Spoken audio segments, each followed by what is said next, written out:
Hi guys, for today's video, maaga kong gumising kasi magpapakain ako ng aking mga alagang manok kasi ang gugulunan nila. Wow, ayan guys, so tingnan nyo, nakalabas na sila ng kanilang kulungan.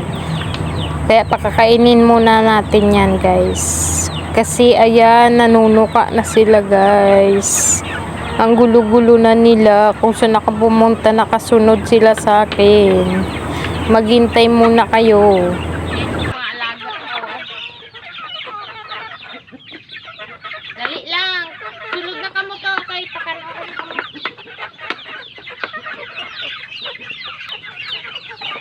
Aray, panero, sityaw.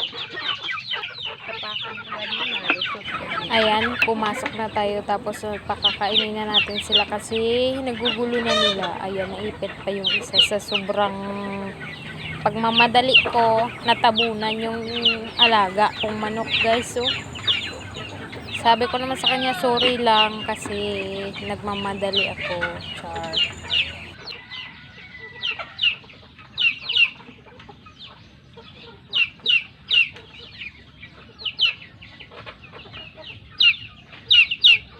Ayan guys, yung sisi, wala na silang nanay guys. Namatay na yung nanay nila guys.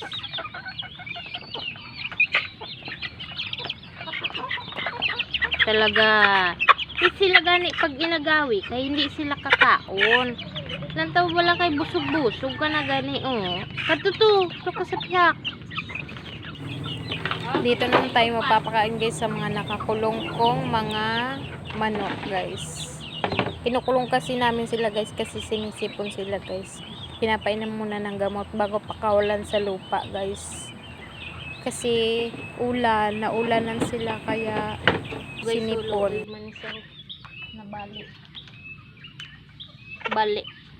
Nabali yung paa niya guys. So binato ng kahoy, nabali yung paa niya guys. Kasi nangapit bahay nabali yung paa niya.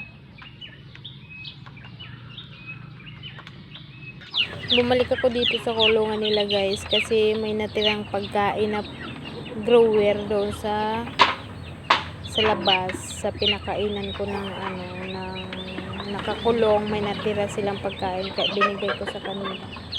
Nag-agawan sila kasi pigs yun guys, mas masarap yun kaysa sa kanin na kinakain nila.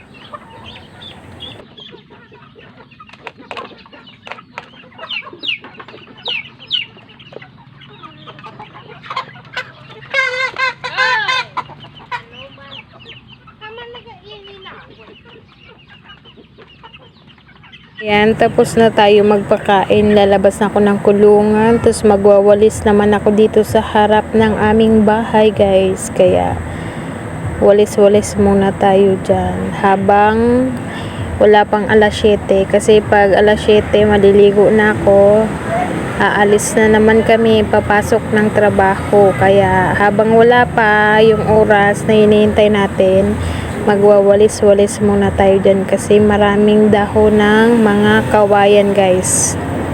Ayan, daming dahon ng mga kahoy kaya madumi, kaya wawalisan natin para naman malinis-linis naman yung harap ng bahay natin guys kahit papano.